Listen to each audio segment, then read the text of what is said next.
அனைவருக்கும் வணக்கம். கோடாங்கி சிறுகதை முருகன் அவர்கள் எழுதினது. கதை ரொம்ப டைரக்டாக சாதாரணமாக இருக்கிற மாதிரி இருக்குது இல்லை, ஆனால் கொஞ்சம் நல்லா ஆழ்ந்து வாசித்தா நல்லா இருக்குது. நல்ல கதை தான். எனக்கு என்னவோ இந்த கதை பிடிச்சிருந்தது. இந்த கதையை என்னுடைய பார்வையில் சொல்கிறேன். எந்த அளவு இது கரெக்டு அப்படிங்கிறத நண்பர்கள் சொல்லட்டும். அதாவது கோடாங்கி, அதாவது சாமி, அவரை சாமின்னு தான் எல்லோரும் கூப்பிடுறாங்க.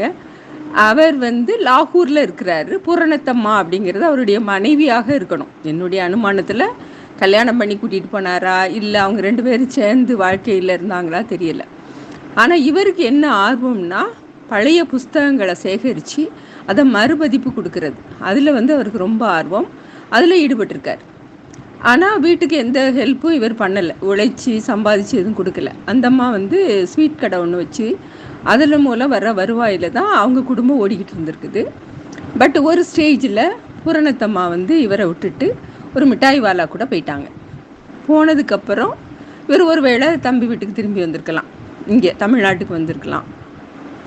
வந்தால் அதாவது அவர் என்ன சொல்கிறாருன்னா, இந்த வர்றப்போ என்ன உடையோடு வர்றாருன்னா ஒரு நீள அங்கி, கையில் ஒரு கோடாங்கினா ஒரு உடுக்கை வச்சிட்ருக்கிறாரு. பார்க்குறதுக்கு இந்த குறி சொல்கிறவங்க சாமி சொல்கிறவங்க மாதிரி. பட் அவர் இந்த உடையை எடுத்துக்கிட்டதுக்கு காரணம் அவர் சொல்கிறது புத்தகங்களை போய் தேடுறதுக்கு.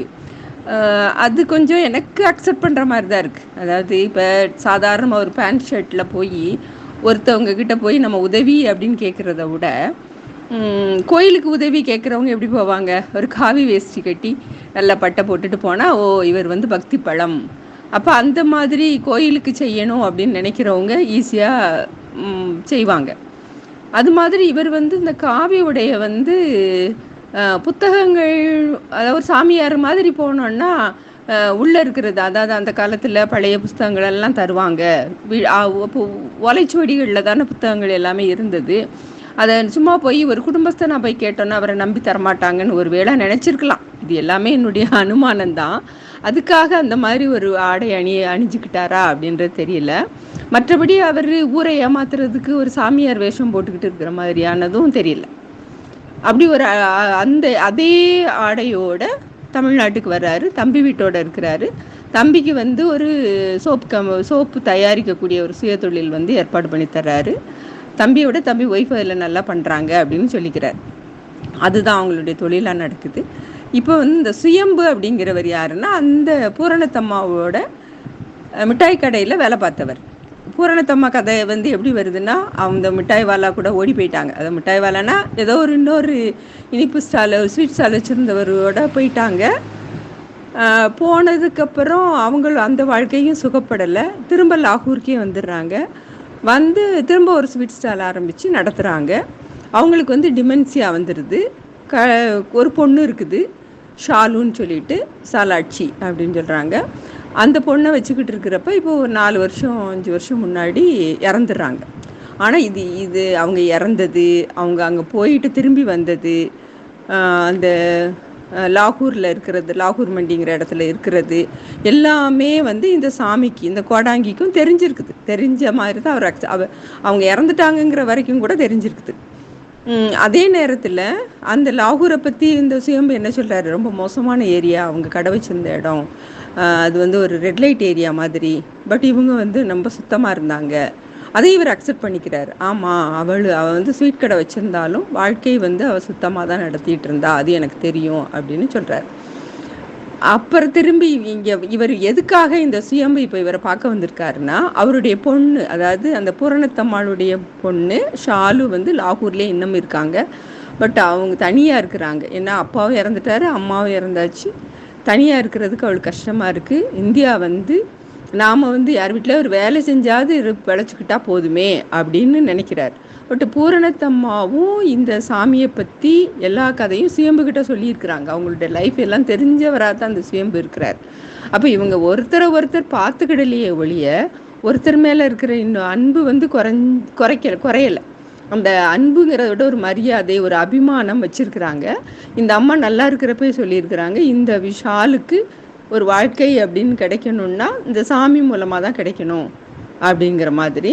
அப்போ இவர் வந்து கேட்குறாரு, அவங்க குழந்தைங்கலாம் என்ன பண்ணுறாருங்க அப்படின்ன உடனே இந்த சிஎம்பு என்ன சொல்கிறாரு, இப்போ ஒரே ஒரு பொண்ணு தான், 15 வயசு ஆகுது, பாவம் தனியாக இருக்கிறா, உங்கள் கூட வந்து இருக்குது, நீங்கள் அவளை இங்கே கூட்டிகிட்டு வந்து உங்கள் வீட்டோட வச்சுட்டிங்கன்னா ரொம்ப சந்தோஷப்படுவா. ஏன்னா அவளுக்கு வந்து அங்கே இருக்க பிடிக்கல, பாகிஸ்தானில் இருக்க பிடிக்கல, இருக்கவும் முடியல, இந்தியாவுக்கு வந்து யார் வீட்டில் வேலை செஞ்சாவது பழச்சிக்கலான்னு நினைக்கிறா. அப்போ அந்த இடத்துல உடனே அவருக்கு ஒரே ஒரு எக்ஸ்ப்ரெஷன், கண்ணில் வந்து நீர் கட்டுது. அப்படின்னா இது தன்னுடைய பொண்ணு அப்படிங்கிறத அக்செப்ட் பண்ணிக்க. ஒரு வேளை தன்னுடைய மனைவியினுடைய குழந்தைனாலுமே தன்னுடைய குழந்தை தான் நினைக்கிற பெரிய மனதாக இருக்கலாம், இல்லை அவருடைய குழந்தையாகவே இருக்கலாம். அதை பற்றிய பெரிய கிளியரான ஒரு டெஃபனிஷன் இங்கே கதையில் இல்லை. பட் புரணத்தம்மாவனுடைய குழந்தை ஷாலு, அவளை நாம் வந்து அக்செப்ட் பண்ணிக்கிடலாம் அப்படிங்கிறத அந்த கண்ணில் ஒரு எக்ஸ்ப்ரெஷனில் காட்டுறார். கண்ணீர் ததும்புது. பட் இந்த பாரிங்கிறத ஒரு தம்பி பையன் அதை கேட்டு உடனேவும் தன்னுடைய அந்த ஃபேக்ட்ரிக்கு, அதாவது சோப் ஃபேக்ட்ரிக்கு வந்து Paari plus Paari with parents plus 1 அப்படின்னு சொல்கிறது வந்து ரொம்ப நல்லா இருக்குது. அதாவது ஒரே லைனில் அந்த குடும்பம் எல்லாரும் அதை அக்செப்ட் பண்ணிக்கிட்டாங்க அப்படின்னு வருது. சரி, இது வந்து கதை, நான் புரிஞ்சுக்கிட்ட கதை. பட்டு இது நிதர்சன், அதாவது இந்த நார்மல் லைஃபுக்கு, ஒருத்தருடைய வாழ்க்கைக்கு, ஒரு இந்த நம்மளை சுற்றி இருக்கிறவங்க மனிதர்கள் நடுவில் இந்த மாதிரி அங்கே விட்டுட்டு வந்தாச்சு, ஒரு குடும்பம் இருந்தார், விட்டாச்சு, வந்துட்டார், தனியாக தான் தம்பி வீட்டோடு இருக்கிறாரு, திடீர்னு இந்த குழந்தைய வந்து நீங்கள் வச்சுக்கோங்க அப்படின்னு உடனேவும் அக்செப்ட் பண்ணிக்குவாங்களா அப்படின்னு கேட்டால் எனக்குலாம் அது ஒரு கேள்விக்குறியாக தான் இருக்குது. ஏன்னா நிறைய பார்க்குறோம், நிறைய, அதாவது டைவர்ஸ் பண்ணிவிட்டு வேறு கல்யாணம் பண்ணி போகிறவங்க, அந்த குழந்தை அம்மா கூட இருந்தாலும் சரி, அப்பா கூட இருந்தாலும் சரி, அந்த குழந்தைய வந்து வேணான்னு சொல்லிட்டு போகிறவங்க, திரும்ப அந்த குழந்தைய பார்த்த உடனேவும் பாசத்தில் அல்லது அப்படி மனமுருகி சேர்த்துக்குவாங்களா, அது ஒரே செகண்டில் அது நடக்குமா அப்படின்னா இப்போ இருக்கிற அந்த நடைமுறை, இந்த ப்ராக்டிக்கல் உலகத்தில் அது எந்த அளவு சாத்தியம்னு எனக்கு தெரியல. அது என்னை கேட்டால் அது அப்படி ரொம்ப பெரிய மனசு இருக்கிறவங்களால தான் இதை அக்செப்ட் பண்ணிக்க முடியும் அப்படின்னு தோணுது. ஓகே, இவர் வந்து பெரிய மனசோட அக்செப்ட் பண்ணிக்கிட்டாருன்னே வச்சுக்குவோம். அடுத்து இந்த சின்ன பசங்களை வச்சு இந்த கோடாங்கி அப்படிங்கிற பேருக்கு வருவோம். இவர் எதுக்காக இந்த ட்ரெஸ்ஸோடு இருக்கிறாரு அப்படின்னு தெரியல. எனக்கு என்னவோ இவர் பெரிய அளவில் நம்ம ஊரை ஏமாற்றணும்னு இருந்த மாதிரி இல்லை, நான் முன்னாடியே சொன்ன மாதிரி. பட் பசங்கள்கிட்ட வந்து அவங்க வந்து நிற்கிறது பாஸா அப்படின்னு கேட்ட உடனேவும் இவர் உடுக்கடிச்சிட்டேவும் பாஸ் அப்படின்னு சொன்னால் அவங்களுடைய நம்பிக்கை. அவரே சொல்கிறார், நான் வந்து பெரிய சாமியெல்லாம் கிடையாது, ஏதோ இந்த பசங்களுக்கு பாஸாக கேட்பாங்க, பாஸு சொல்லுவேன். ஒருவேளை சின்ன குழந்தைங்களுக்கு ஒரு நம்பிக்கையை ஊட்டுறதுக்காக வேண்டி இந்த வார்த்தையை சொல்லலாம் அப்படின்னு இவர் நினச்சிருக்கலாம். அந்த அம்மா மிட்டாய் வச்சுருந்த அதே ஞாபகம், மிட்டாய் கடை ஞாபகத்தில் எல்லாருக்கும் வர்றவங்களுக்கு ஒரு ஆரஞ்சு மிட்டாய் கொடுக்கலாம், இது அவருடைய அந்த பழைய எண்ணத்தினால கொடுக்கலாம் அப்படின்னு நான் நினைக்கிறேன். அதுக்கு பெரிய அர்த்தம் இருக்கிற மாதிரியாக தெரியல. பட் ஆசிரியர் எதுக்கு இந்த கோடாங்கி வேஷம் கொண்டு வந்தார் இங்கே அப்படிங்கிறது எனக்கு அது புரியல. அந்த இடம் வந்து கொஞ்சம் டவுட்டாக தான் இருக்குது, நீ வர்ற நண்பர்கள் சொல்லுங்கள்.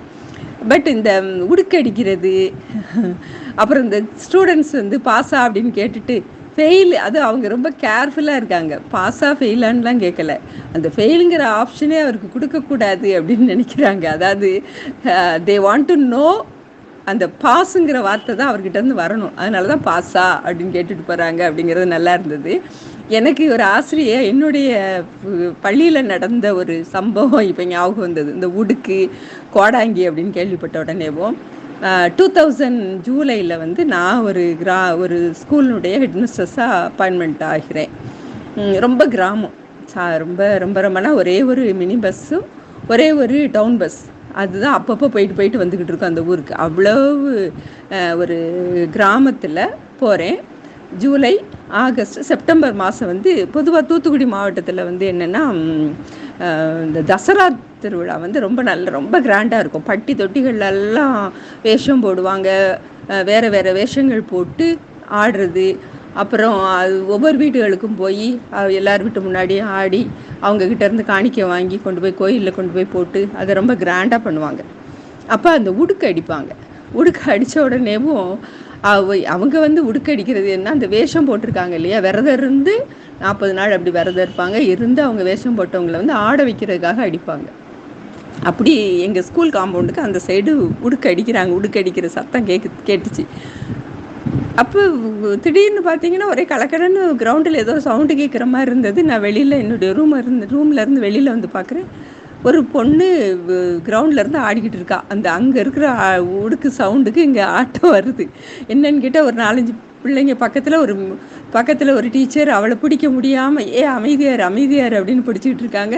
பிள்ளைங்க கொஞ்சம் சூழ்ந்து இருக்குது. ஒரு பொண்ணு ஓடி வந்து சொன்னான், மேடம் அவளுக்கு சாமி வந்துருச்சு, ஆடுறா.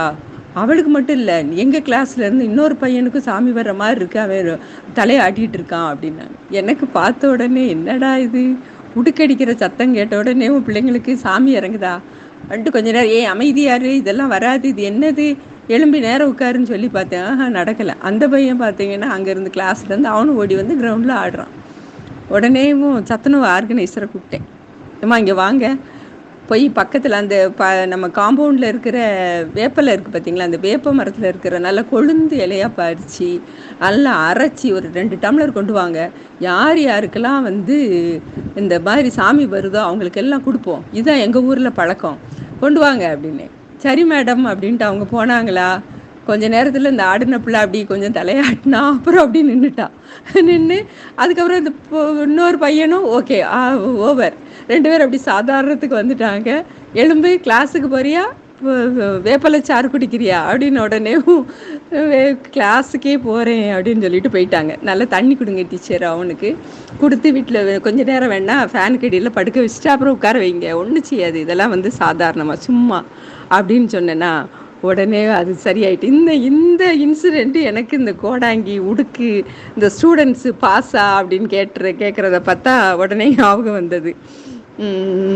கதை வாசிக்கலாம், நாட் பேட், நல்லதாக இருக்குது, கொஞ்சம் சுற்றி எழுதியிருக்கிற மாதிரி இருக்குது. மற்றவங்களுடைய கருத்துக்களை கேட்குறதுல ரொம்ப ஆர்வமாக இருக்கிறேன். நன்றி. அனைவருக்கும் வணக்கம். வேட்டை, உமாதேவி அவர்கள் எழுதிய கதை. இந்த கதையை வாசித்த உடனே எனக்கு ஆசிரியர் மேலே ரொம்ப ஒரு வருத்தம் தான் வந்தது. எப்படி இப்படி ஒரு கதை எழுதுகிறாங்க, அவங்க நினச்சிருக்கலாம் இப்போதைக்கு இந்த சமூகத்தில் வந்து நடந்து சொல்லப்பட வேண்டிய ஒரு கருத்தை எடுத்து பேசுகிறோம் அப்படின்னு. பட் அவங்க வந்து அந்த எடுத்து அந்த கதையை வந்து கொண்டு போன அந்த பின்னணி, அதுவும் ஒரு குழந்தை மூலமாக சொல்லப்பட்ட விஷயங்கள் வந்து இட்ஸ் நாட் நைஸ். அது அப்படிலாம் எழுதக்கூடாது. நீங்கள் ஒரு லவ் ஸ்டோரி எடுத்துக்கோங்க, அதை வந்து நீங்கள் அழகாக வர்ணனையோடு எழுதுங்க, 4 பேர் ரசிச்சுட்டு போகலாம். பட்டு இப்படி ஒரு டாபிக், அதுவும் ஒரு சைல்டு அப்யூஸ்மெண்ட்டு, ஒரு எப்படி சொல்ல, ஒரு மாற்றுத்திறனாளி குழந்தை அதனுடைய ஃபீலிங் அப்படின்னு பேசுகிறப்ப இந்த கதை இந்த விஷயத்தை வந்து வேறு விதமாக இன்னும் கொஞ்சம் வித்தியாசமாக தான் அவங்க வந்து பேசியிருக்கணும். அது வந்து ரொம்ப தப்பான ஒரு முன்னுதாரணமாக இந்த கதை வந்து இருக்கிற மாதிரி எனக்கு தோணுது. இன்னொன்று, அவங்க நினைக்கிறாங்க மாற்றுத்திறனாளி வாய் பேச முடியாத பிள்ளைங்க அப்படின்னா ஏதோ ஒன்றுமே அவங்களால எக்ஸ்ப்ரெஸ் பண்ண முடியாது அப்படின்னு. கிடையாது, அவங்க என்னவா இருக்காங்கன்னு தெரில. பட்டு இங்கே ஆசிரியர்களுக்கு தெரியும், ஒரு வாய் பேச முடியாத குழந்தை வந்து எந்த அளவு ஒரு நார்மல் சைல்டை விட ஷ்ரூடாக இருக்கும் அப்படிங்கிறது. ஏன்னா நிறைய இந்த மாதிரி குழந்தைங்களோட நாங்களும் டீல் பண்ணியிருக்கிறோம். எப்போவுமே வந்து கடவுள் வந்து ஒரு புலனுடைய இதை வந்து குறைச்சிட்டாருன்னா மற்ற புலன்கள் வந்து அவங்களுக்கு ரொம்ப ஆக்டிவாக இருக்கும். அவங்க எந்தாவது ஒரு விதத்தில் வந்து எப்படி ஃபீல் பண்ணுறோம், நம்ம என்ன நினைக்கிறோம் அப்படிங்கிறத சொல்லிடுவாங்க. அதுவும் அந்த தாயிட்ட கூட தெரியாமல், அந்த பக்கத்து வீட்டுக்காரங்களுக்கு கூட புரியாமல் இருந்தது அப்படிங்கிறதெல்லாம் வந்து இப்படி எழுதணும் அப்படிங்கிறதுக்காக எழுதின மாதிரி தான் இருந்தது. அந்த குழந்தைங்க வந்து கண்டிப்பாக தன்னுடைய ஃபீலை வந்து அம்மா கிட்ட சொல்லிடும். அதுவும் 10 வயது குழந்தை அப்படிங்கிறப்ப கண்டிப்பாக அதுக்கு வந்து புரிஞ்சிடும், இது வந்து தப்பு நடக்குது அப்படின்னா அதை சகிச்சுக்கிட்டு கண்டிப்பாக எந்த குழந்தையுமே சகிச்சுக்கிட்டு இருக்காது. அதுவும் இப்போல்லாம் இருக்கிற அந்த சோஷியல் மீடியாஸ், அந்த அவேர்னஸ் பிள்ளைங்களுக்கு, அது சைல்டு, அதாவது இந்த எஸ்பெஷலி பெண் குழந்தைங்களுக்கு கொடுக்கக்கூடிய அந்த எஜுகேஷன் எல்லாத்தையும் பார்த்திங்கன்னா இந்த காலத்தில் பிள்ளைங்க எல்லாருமே வந்து நிறைய விஷயங்களை வந்து அவங்களுக்கு போதிச்சுட்டு தான் இருக்கிறாங்க. இப்போ நிறைய அந்த அவேர்னஸ் வந்துக்கிட்டு தான் இருக்குது. அதுக்காக இந்த இப்படியெல்லாம் தப்பு இல்லைன்னு சொல்லலை. பட் அதுவும் வாழ்க்கை நடந்துக்கிட்டு தான் இருக்குது. என்ன தான் வந்து பனிஷ்மெண்ட் கொடுத்தாலும், வேலையை விட்டு நீக்கினாலும், இந்த மாதிரியான தருதலைகள் உலகத்தில் இருந்துட்டு தான் இருக்கிறாங்க. இந்த மாதிரியான நியூஸ் டெய்லி வந்துட்டு தான் இருக்குது. ஆனால் இது உண்மையிலே இது பேசப்பட வேண்டியது தான். பட் ஒரு சிறுகதைனா எப்படி இருக்கணும், யார் பேசுகிறாங்க, என்ன டாப்பிக்கை பற்றி, அதாவது அந்த கருத்து என்ன, அந்த கருத்துருவை வந்து எப்படி நம்ம ப்ரெசன்ட் பண்ணுறோம் அப்படிங்கிறதுக்கு சில மேனர்ஸ், சில வழிமுறைகள் இருக்குது. அதன்படி தான் அதை வந்து நம்ம எக்ஸிபிட் பண்ண முடியும், பண்ணணும். அது மாதிரி ஒரு கதையை வாசித்தோன்னா அதுலேருந்து நமக்கு ஒரு சில படிப்பினைகள் கிடைக்கிற மாதிரி இருக்கணும். இது வந்து ஏதோ ஒரு கழிவிறக்கத்துக்காக ஒரு கதை எழுதின மாதிரி, அதுக்கு வந்து ஒரு முடிவு இப்படி அதுக்கு அந்த வார்த்தை இதெல்லாம் பார்த்தீங்கன்னா ரொம்ப கொஞ்சம் real I felt very bad. ஆசிரியை வந்து இன்னும் நிறைய வாசிக்கணும். முக்கியமாக ஜெயகாந்தனெல்லாம் வாசிக்கணும். அவர் வந்து எப்படி ஒரு அது என்ன சொல்ல, ஒரு புரட்சிகரமான ஒவ்வொரு இதையும் எடுத்து, அந்த ஒரு இன்சிடெண்ட் எடுத்து அதை எப்படி கொண்டு போகிறாரு, எப்படி கொண்டு போயிருக்கிறாரு, அதனுடைய அந்த நமக்கு கிடைக்கக்கூடிய படிப்பினைகள்லாம் எப்படி இருக்குது அப்படிங்கிறதெல்லாம் வாசிச்சுட்டு, இன்னும் நிறைய வாசிச்சுட்டு அப்புறம் அந்த ஆசிரியை வந்து எழுதலாம் அப்படிங்கிறது என்னுடைய ஐடியா. பட்டு நல்லா இல்லை, கதை வாசிக்கிறதுக்கும் நல்லா இல்லை. அவர் வந்து சொன்ன விதம், அவர் நினைக்கிறாரு நம்ம அப்படி எல்லாரையும் அப்படி இந்த நூல் ஒரு 10 பேதைப்போட கொண்டு போகிறதா நினச்சிட்டு அவர் வந்து வேறு மாதிரியாக இந்த கருவை வந்து டீல் பண்ணிட்டார். அவ்வளோதான். நன்றி. எல்லாருக்கும் வணக்கம். எனது பெயர் தங்கம். இன்று நாம் பார்த்து கொண்டிருக்கிற சிறுகதை ஈரா முருகன் எழுதிய கோடங்கி. இந்த கதையை படிக்க ஆரம்பித்தவே முதல்ல ஒரு குழப்பம். அதாவது ஃபஸ்ட்டு பத்தியிலேயே அயனிங் கடையில் ஓயாமல் செய்து கொண்டிருந்தது அப்படின்னு போட்டிருந்துச்சு. என்னது அங்கே ஓயாமல் என்ன செய்யுது அப்படிங்கிற யோசனை. அது மனுஷனா மிஷினா என்ன அப்படிங்கிற ஒரு இது. என்ன தேய்ச்சி கொண்டிருந்தார், அயன் பண்ணிகிட்டு இருந்தார் அப்படின்னு சொல்லிட்டு, இல்லை அவர் கைகள் வேலை செய்து கொண்டிருந்தது அப்படி சொல்லி ஓயாமல் செய்து கொண்டிருந்தது அப்படின்னு போட்டிருந்தாரு. எனக்கு முதல்ல ஒரு குழப்பம். அப்படியே வாசிக்க அவருடைய வார்த்தைகள் எல்லாம் நிறைய குழப்பம். மெதுவாக, ரொம்ப ரொம்ப ரொம்ப மெதுவாக அப்படியே ஒவ்வொரு வார்த்தையும் உள்வாங்கி அந்த கதையை எப்படியாவது படிக்கும்போது, ஏன்னா எந்த கதையுமே அப்படி தான், நம்மளுக்கு ஒரு விஷயம், ஒரு கதை ஏதாவது சும்மாவே சொல்லுவாங்க, பக்கத்து வீட்டில் ஒரு கதை நடக்குன்னா அப்படியே காது கொடுத்து கேட்போம் அப்படிங்கிற மாதிரி.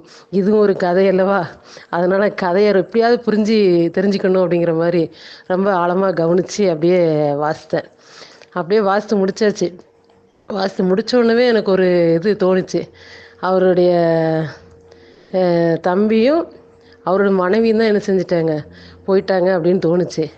அப்புறம் சுகந்தி மேம் பேசினாங்க, இல்லை அது என்ன மிட்டாய் வாலா கூட தான் போயிட்டாங்க அப்படின்னு. சரி, என்னடா அப்போ தம்பியை காணுமே, நம்ம தப்பாக புரிஞ்சுக்கிட்டோமோ அப்படின்னு சொல்லிட்டு திரும்பவும் அந்த கதையை 2வது ஒருக்கா படித்து பார்க்கும்போது தான் அது ஒரு வார்த்தை வந்துச்சு. இரண்டு ஏதோ ஒரு ஜதை ஸ்டோடியோடும் ஒரு மிட்டாய் வாழை கூட அப்படின்னு போட்டு அடுத்த வரியே அதில் என்னதுன்னா அவசர கல்யாணம். அதாவது எந்த வார்த்தையுமே எதையுமே அவ்வளோ சீக்கிரத்தில் நீங்கள் புரிஞ்சிக்கக்கூடாது அப்படின்னு சொல்லி தீர்மானமாக எழுதின மாதிரி இருந்துச்சு. கதை வந்து நீங்கள் அவ்வளோ சீக்கிரத்தில் யாரும் புரிஞ்சிக்கக்கூடாது அப்படிங்கிற மாதிரி கதை எழுதிருந்துச்சு. அதனால் இந்த கதையை நானும் ஓரளவுக்கு என்னுடைய அறிவுக்கு அதை நான் புரிஞ்சுக்கிட்டேன்னு நினைக்கிறேன். நான் புரிஞ்சதை உங்களுக்கு சொல்கிறேன். உங்களுக்கு அது சரியாக இருக்கா இல்லையாங்கிறத நீங்களே தெரிஞ்சு திருப்பி கமெண்டில் சொல்லுங்கள். இந்த கதையில் ஒரு அண்ணன் தம்பி 2 பேருடைய குடும்பங்களும் வடக்கே அப்படின்னு சொல்லியிருக்கு, வடக்கே லாகூரில் அவங்க இருந்திருப்பாங்களாட்டிருக்குது. அங்கே இருந்திருக்கிறாங்க. அந்த இடத்துல இருக்கும்போது இவர் வந்து இன்னும் புத்தகங்களுடைய அரிதான புத்தகங்களை தேடி கண்டுபிடிச்சி அதை மறுபதிப்பு போடுற ஒரு வேலையை பார்க்கலான்னு அலைகிறாரு. அதனால் அவருக்கு திருமண வாழ்க்கை கூட தேவையில்லை, அதை திறந்துடலாம் அப்படிங்கிற எண்ணம் கூட அவருக்கு இருக்குது.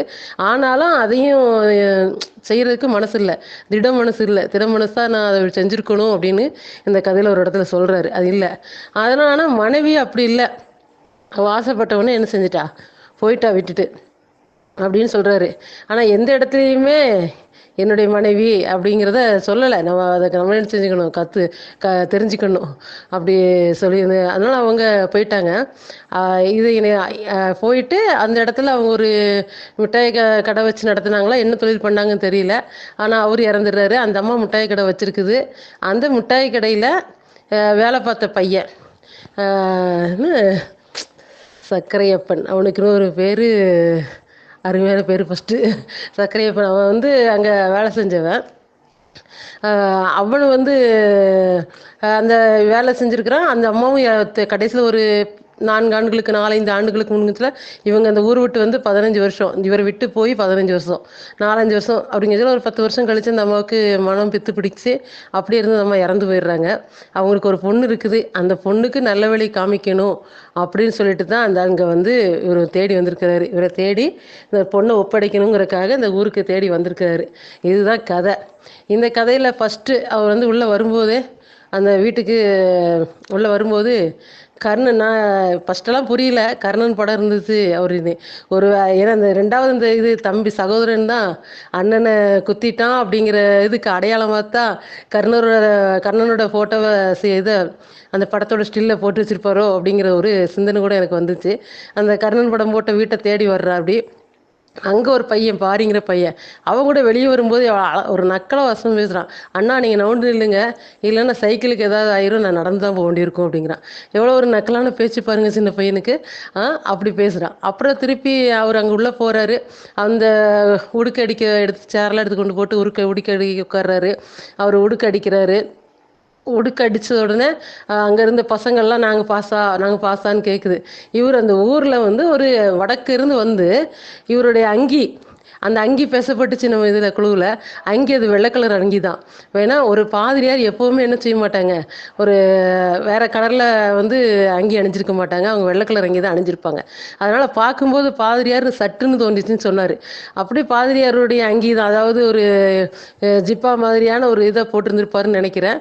அப்புறம் குங்குமம் இருக்கிறதெல்லாம் பார்த்துட்டு தான் சரி இல்லை இவர் வேற அப்படின்னு சொல்லி அவர் நினச்சிட்டாரு. அவர் அந்த வெள்ளை கலரை போட்டு தான் அங்கே உட்காந்துருந்து கோடங்கி அடிக்கிறாரு.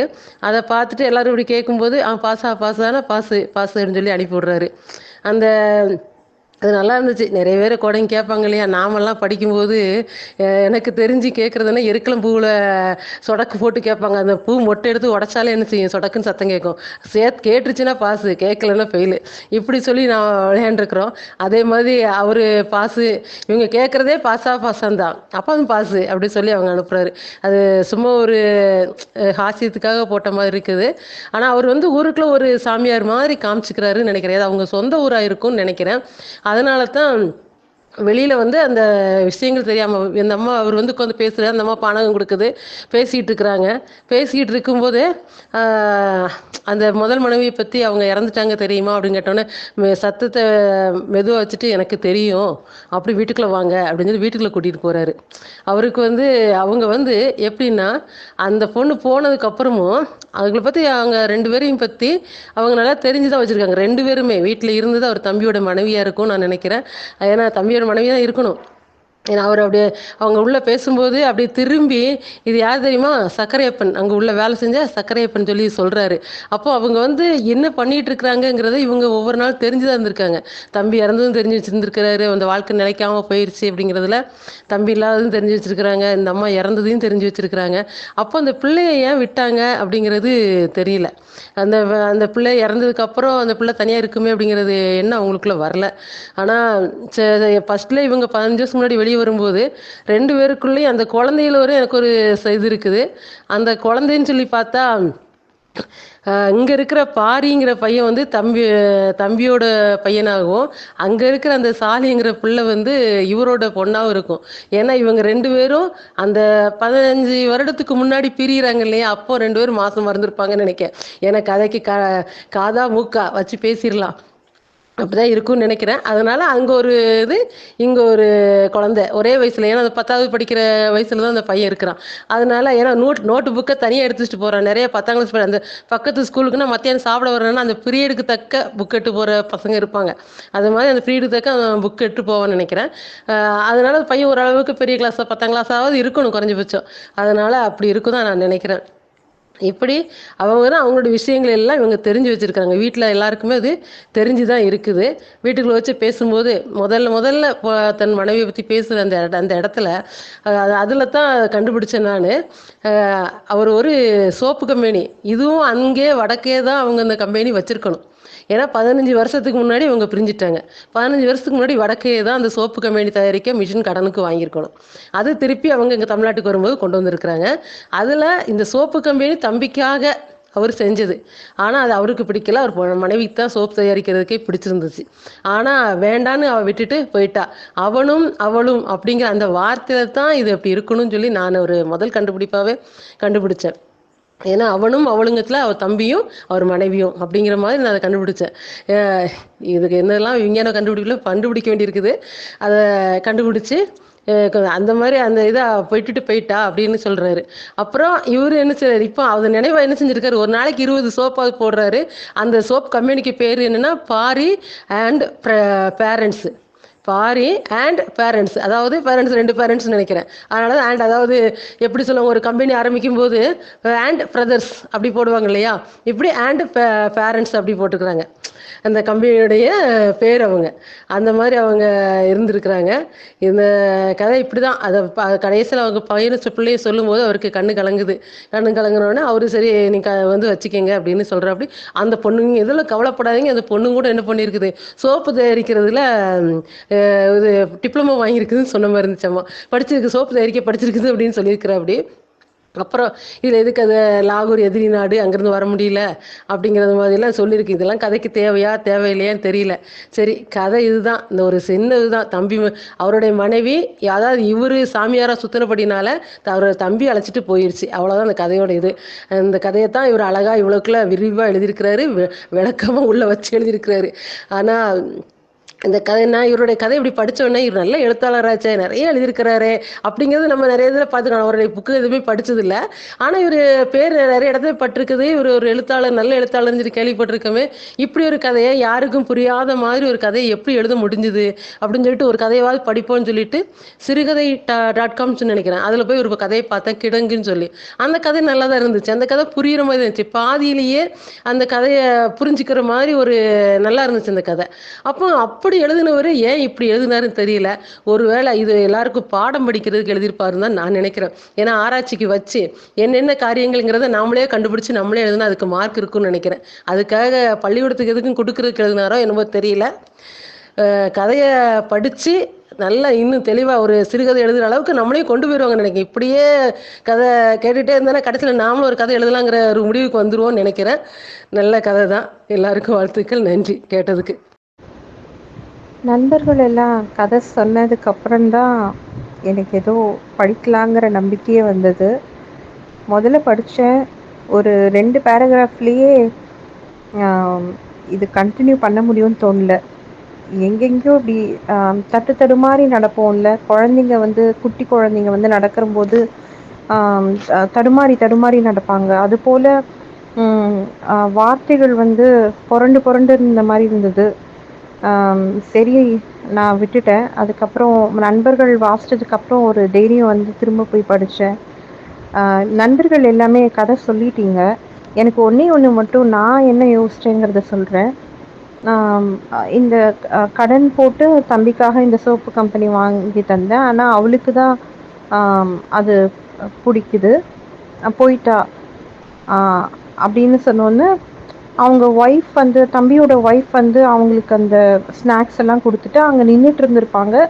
அவங்கள இன்ட்ரடியூஸ் பண்ணி வைக்கலாம் அப்படின்னு அவர் நினச்சோன்னே அப்படி பார்க்கும்போது அவங்க கிளம்பி போயிட்டாங்க. உள்ள வேலைக்காக போயிருப்பாங்க போல இருக்கு. அதனால ஆனால் போயிட்டா அப்படின்னு அவர் சொன்ன மாதிரி எடுத்துக்கலாமான்னு தெரியல. ஏன்னா அவர் அப்படியே ஒரு ஃப்ளோவாக அந்த வார்த்தைகள் எல்லாம் வந்துட்டுருக்கு. அப்போ ஏதோ அவங்களை இன்ட்ரடியூஸ் பண்ணலான்னு கூப்பிட போயோ இல்லை ஏதோ சொல்லலான்னு வாயெடுக்க போய் அவங்க தம்பி ஒய்ஃப் வந்து உள்ள வேலையே போயிருப்பாங்க. ஆனால் போயிட்டா அப்படின்னு சொல்லியிருப்பாரோ அப்படின்னு மட்டும் எனக்கு தோணுச்சு. ஏன்னா இந்த ஆனால் அவள் போயிட்டாங்கிறத அந்த சாமியாரா அவங்களுடைய ஒய்ஃபோடையோ இல்லை வேற யாரோடையுமே கனெக்ட் பண்ண முடியாத ஒரு சிக்கலான ஒரு ஒரு சொற்றொடராக இருக்குது அங்கே அந்த இடத்துல அப்படின்னு யோசித்தேன். என்ன டேக்அவே அப்படிங்கிறது மேம் முன்னாடி சொன்னாங்க, பாரதி மேமா, ஐ டோன்ட் நோ. ஸோ அவங்க சொன்னது நல்லா இருந்தது. எனக்கு டேக்அவேன்னு நான் இன்னும் இப்போ தான் கதைகள்லாம் வாசிக்க ஆரம்பிச்சிருக்கேன், அதனால் என்னால் உறுதியாக சொல்ல முடியல. நன்றி. வணக்கம். வாசகசாலை 100வது இதழிலிருந்து இன்றைக்கி கோடங்கி சிறுகதை. அன்ரிலேபிள் நேரேஷன்னு ஒன்று இருக்குது. சில கேரக்டர்ஸை வந்து இப்படி சஸ்பென்ஸாகவே வச்சு டிஃப்ரெண்ட்டான கொஸ்டினபிள் பர்ஸ்பெக்டிவ்ஸில் கொண்டு போகிறது, அது மாதிரி ஒரு டெக்னிக் இருக்குது. ஹிடன் ஃபிகர்ஸாக வச்சு இதில் யார் என்ன அப்படிங்கிறத நம்ம ஜட்ஜ் பண்ணிக்கிறதுக்கு. இது என்னென்னா, ஒரு ரூம்குள்ளே போகிறோம், நிறைய கதவுகள் இருக்குது, எது வழியாக போனால் வெளியில் வர முடியும்னு தெரியாது. It is like a maze. நாம் நினப்போம் ஒரு கதவு தான் இருக்குது, அது வழியாக நம்ம வெளியே வந்துட்டோன்னு இந்த கதையை படித்து முடிக்கும்போது. ஆனால் ஒவ்வொருத்தர் வேறு வேறு கதவு வழியாக வெளியில் வந்திருப்போம். அவங்கவுங்க என்ன புரிஞ்சுக்கிறோமோ அதுதான். ஸோ தங்கம் நிறைய நாட்ஸ் பிரிச்சுருக்காங்க. சுகந்தி மேடம் பேசினது கேட்டேன், வினோபா பேசினது கேட்டேன். நிறைய அவங்கவுங்களுடைய அண்டர்ஸ்டாண்டிங்கில் நிறைய விஷயங்களை வெளியில் கொண்டு வந்திருக்காங்க. கதையில் வந்து முதல் வரியே புரியலன்னாங்க இல்லையா, இந்த அயன் பண்ணுறது எப்போ முடியுமோ தெரியல அப்படிங்கிறது தான் அது. அந்த வாக்கிய அமைப்பு தான் அவருடைய விளையாட்டு. அது மாதிரி தான் எழுதியிருக்காரு. எல்லாருக்கும் புரியல, எனக்கு புரிஞ்சிருச்சு அந்த மாதிரி சொல்ல. இப்போ படித்து 2வது தடவை 3வது தடவை படிக்கும்போது நிறைய வேறு அண்டர்ஸ்டாண்டிங் வருது இல்லையா உங்களுக்கு. அது மாதிரி எனக்கு என்ன புரிஞ்சுதுன்னா, அவரோட தம்பியும் அவங்களும் அவரோட ஒய்ஃபும் கிளம்பி போயிட்டாங்க. அவர் தான் மிட்டாய் கடை வச்சுருக்கிறவர். ஆஸ் தங்கம் செட்டு, இவர் வந்து சுகந்தி மேடம் சொன்ன மாதிரி அவர் வந்து இந்த புக்கு பப்ளிஷ் பண்ணுறதுலாம் இன்ட்ரெஸ்டிங்காக இருந்து குடும்பத்தை கவனிக்காமல் விட்டுட்டார். அவர் தனியாக போயிடலான்னு நினைக்கிறாரு, அவரால் பண்ண முடியல, அது அவங்க பண்ணிட்டாங்க அப்படின்னு சொல்கிறாரு. பட் தம்பியோட ஒய்ஃபு அவங்க பையனை கூட்டிகிட்டு தான் இவர் இங்கே வந்துட்டா மாதிரி இருக்குது. எனக்கு இருக்கிற ஒரே ஒரு டவுட்டு, அந்த பொண்ணுக்கும் அந்த பையனுக்கும் உள்ள ஏஜ் டிஃப்ரென்ஸ் தான். எது யாரோட குழந்தைங்கிற மாதிரி.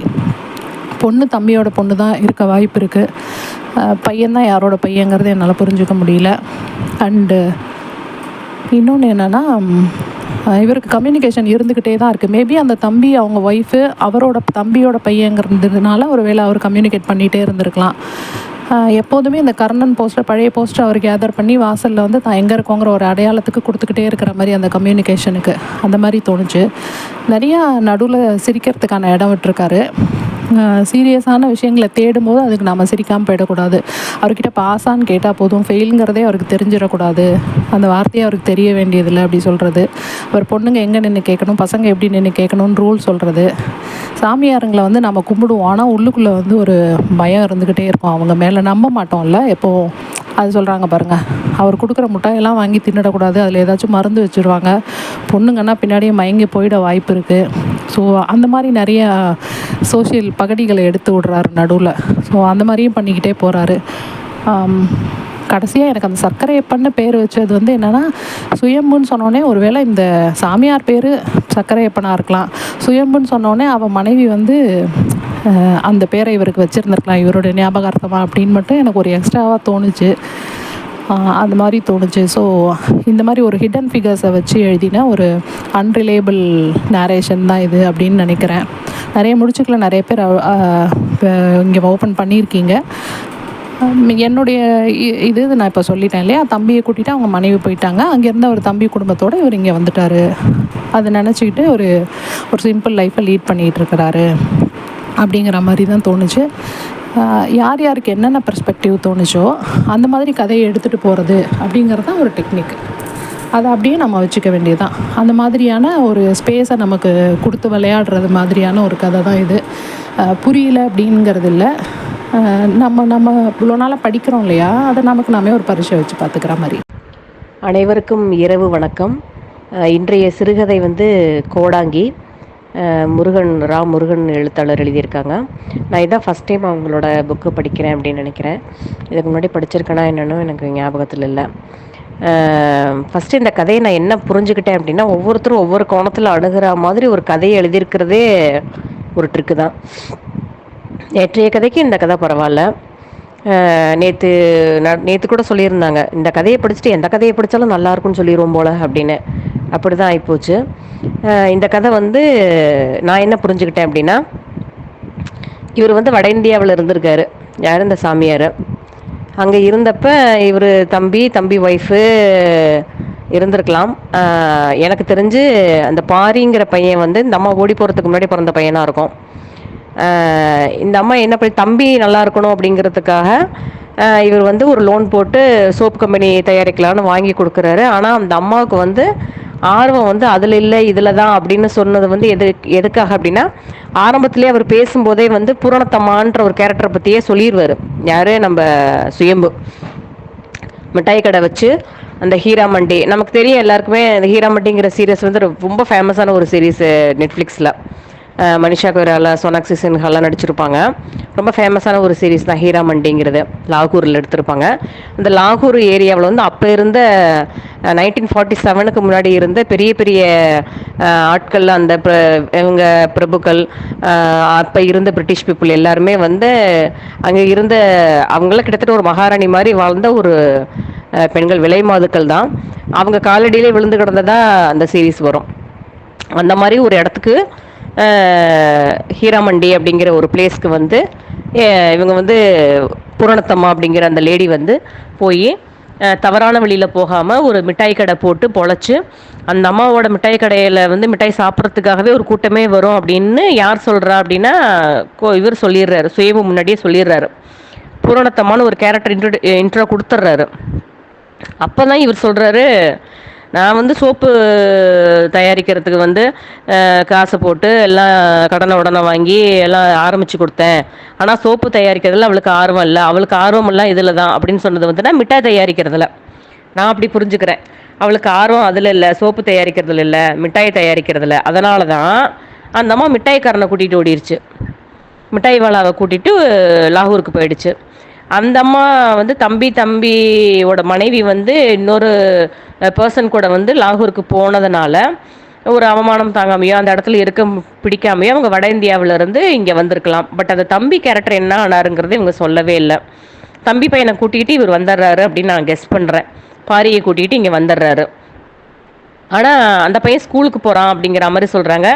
அதிகபட்சம் ஒரு 2 வருட கேப் இருக்கிற மாதிரி நான் கெஸ் பண்ணிக்கிறேன். அந்த பொண்ணுக்கு இப்போ 15 வயசுனா இந்த பையனுக்கு ஒரு 17 வயசு இருக்கலாம் அப்படின்னு நான் கெஸ் பண்ணுறேன்.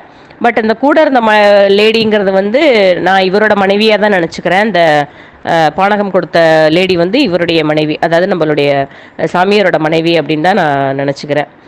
சாமின்னு சும்மா சொல்கிறாங்க, பட் அவர் சாமியார் கிடையாது. அடுத்தது வந்து என்ன அப்படின்னா, அங்கே போனதுக்கு பிறகு அங்கே வந்து அவரோட உதவியாளராக இருந்த சுயம்பு அப்படிங்கிற ஒரு பர்சனு, அந்த சக்கரையப்பருங்கன்னு அவரோட பேரை இவர் எப்படி கண்டுபிடிக்கிறாருங்கிறதும் தெளிவாக சொல்லப்படலை.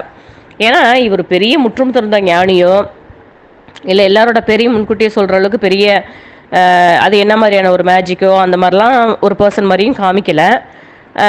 ஆனால் நான் ஒரு எளிய மனிதன், சும்மா அந்த பசங்களுக்கு வந்து சும்மா பாசுன்னு சொல்லி ஒரு ஆரஞ்சு மிட்டாய் கொடுக்குறதுல எனக்கு ஒரு சின்ன சந்தோஷம் தான் சொல்கிறேன் வழியா, தன்னை பற்றி பெருசாக ஒரு பெருமையாக சொல்லிக்கல.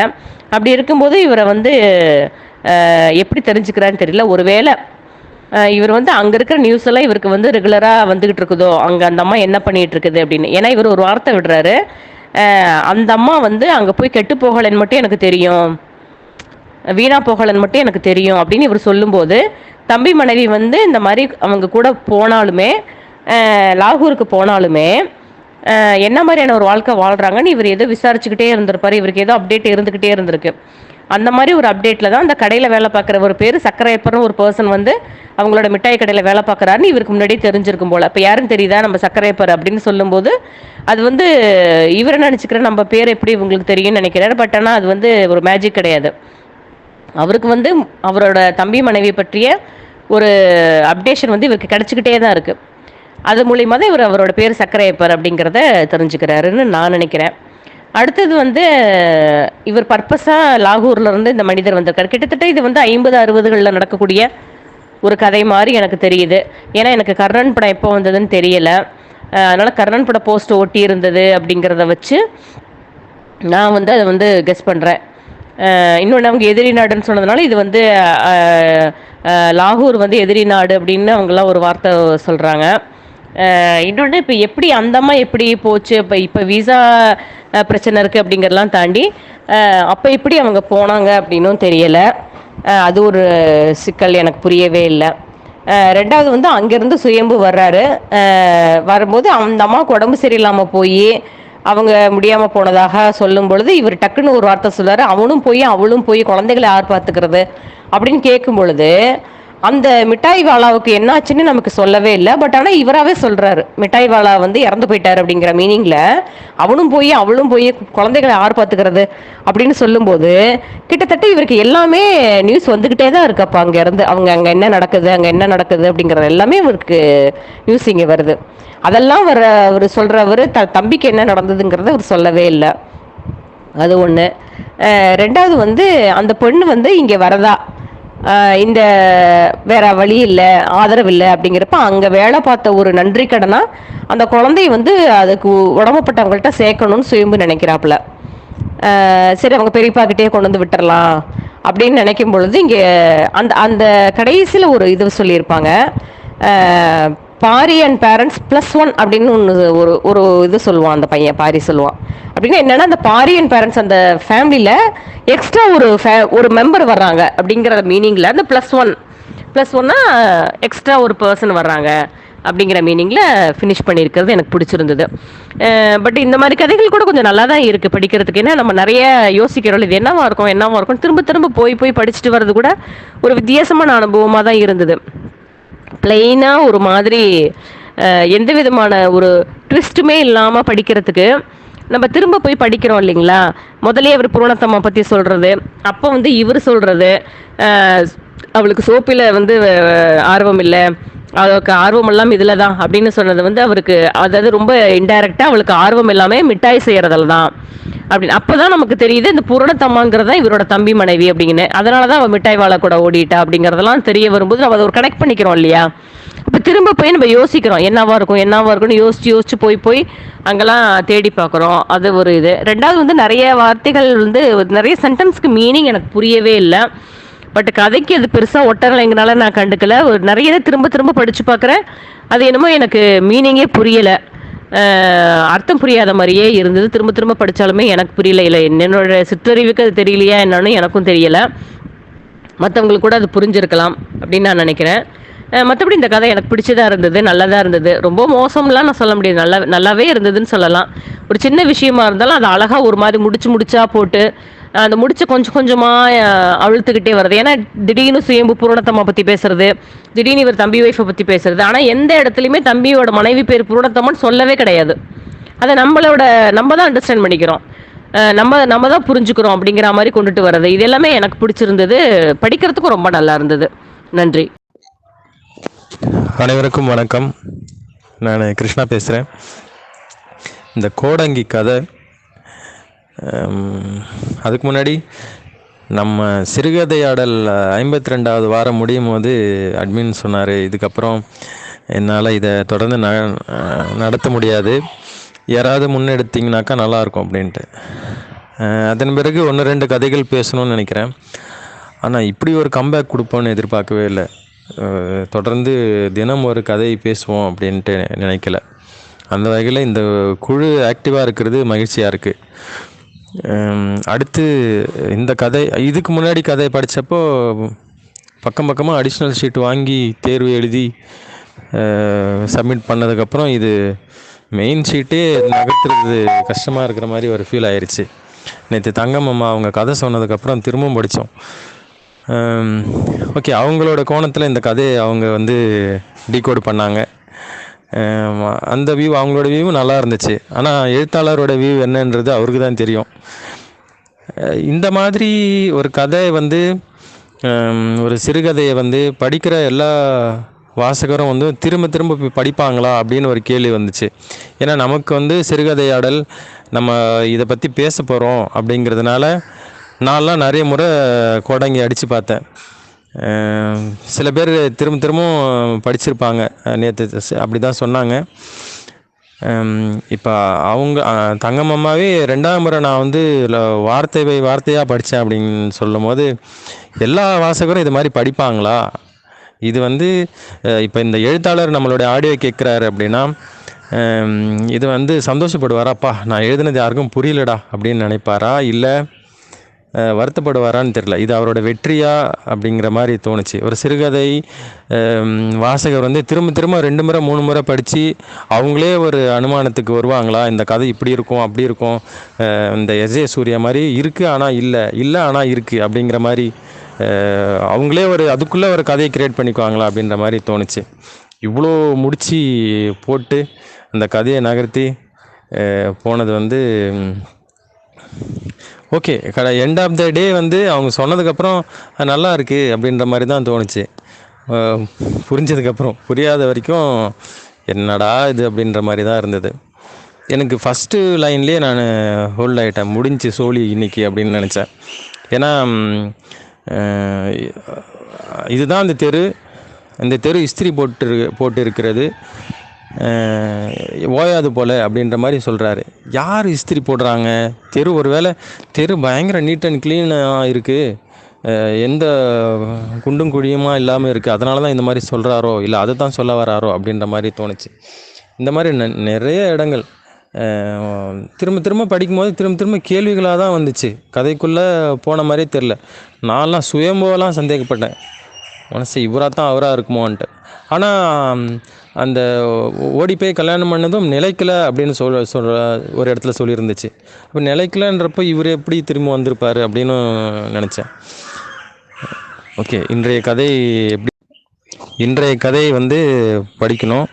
நேற்றைய கதை வந்து இந்த புறம் பேசுகிறது மாதிரி தான் இருந்துச்சு. உனக்கு தெரியுமா, அந்த சாமியார் அங்கே அவனோட ஒய்ஃபு, அவனோட தம்பி அப்படின்னு அந்த மாதிரி ஃபீல் ஆச்சு. அதுவுமே எங்கேயுமே வந்து முழுசாக அவர் வந்து சொல்லவும் இல்லை. ஒரு இடத்துல வந்து அந்த இந்த உங்க அப்படின்லாம் டாட் வச்சுக்கிட்டே போகிறாரு. ஒரு சம்மந்தப்பட்ட நபர்களுக்கு புரிகிறபடி ஒரு கோடு வச்சு பேசுகிற மாதிரி தான் போச்சு கதை. அதாவது 3வது மனுஷங்களுக்கு வந்து இதுக்குள்ளே உள்ளார வரவே முடியாது, என்ன சொல்கிறாங்கன்னே புரிஞ்சிக்க முடியாது.